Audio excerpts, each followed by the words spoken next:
All right, let's jump right in. If you're trying to squeeze every bit of performance out of software, where do you usually look first? It's the CPU clock speed, isn't it? Almost always, yes. That's the common wisdom. Well, today we're kicking off a deep dive, arguing that focusing just on the core speed might be a bit of a red herring. Exactly. We're going to unpack the key ideas from a really seminal technical paper, Ulrich Drepper's 2007 work on memory. Yes. What every programmer should know about memory.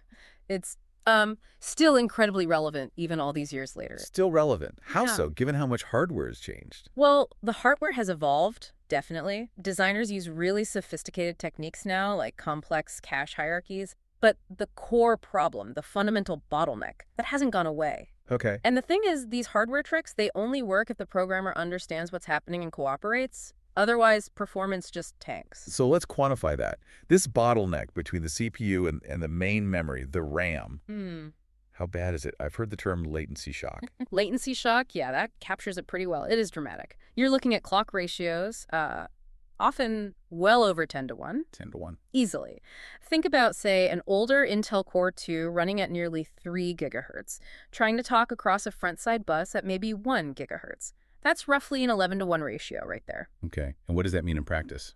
It means every single time the CPU has to stop and wait for data from main memory, it's losing at least 11 cycles. Just poof, gone. 11 cycles doing nothing. Minimum.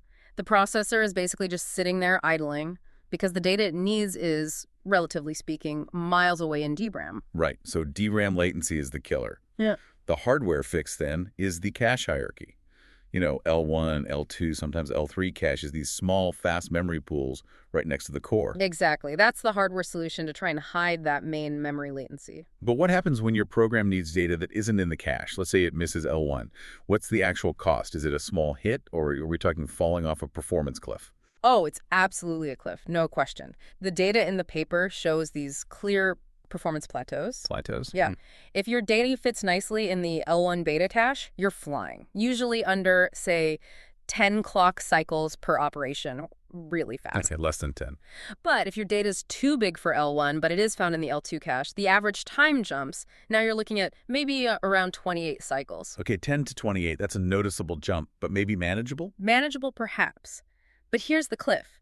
If you miss both L1 and L2 and the processor has to go all the way out to main memory, that cost explodes. We're talking 480 cycles, sometimes more. Wow, from under 10 to 28 all the way to 480. Exactly. That huge jump from roughly 30 cycles to nearly 500. That single fact is the entire argument for why programmers need to write memory-aware code. It's critical. That makes total sense for a single core. But nowadays, everything is multi-core. How does that complicate things? I imagine keeping caches consistent across cores adds another layer of complexity. It absolutely does. You've hit on cache coherency. When one core modifies a piece of memory, its local copy in the cache becomes dirty. Dirty meaning it's been changed. Right. It hasn't been written back to main memory yet. Now, if another core needs to read or write that same piece of memory, which is usually a 64-byte chunk called a cache line, the system has to intervene. It sends out a message, typically called a request for ownership, or RFO. This RFO basically tells all other cores, hey, I need exclusive access to this cache line. Invalidate your copies. Okay, so the system forces consistency. Mm-hmm. But wait, what if I have two totally unrelated variables? Variable A used by thread 1, variable B used by thread 2. They're logically separate. Mm-hmm. Could they? Could they still interfere with each other if they just, by chance, happen to end up on the same 64-byte cache line? Bingo. That's exactly what happens. And that phenomenon has a name. False sharing. False sharing. Okay. Your two threads are working on completely independent data. Logically, no conflict. But physically, because their variables share that single cache line, they cause performance problems. Every time thread 1 writes to A, it triggers an RFO, forcing thread 2's core to invalidate its copy of the line, even though B wasn't touched by thread 1. And then thread 2 writes to B. And does the exact same thing back to thread 1. You get this constant back and forth, this RFO ping-pong, invalidating caches needlessly. It absolutely tanks performance, even though your code looks perfectly parallel. Yeah, it's a real trap. Physical layout trumping logical independence. So, okay, that sounds bad, but the good news is we, as programmers, can actually do something about this, right?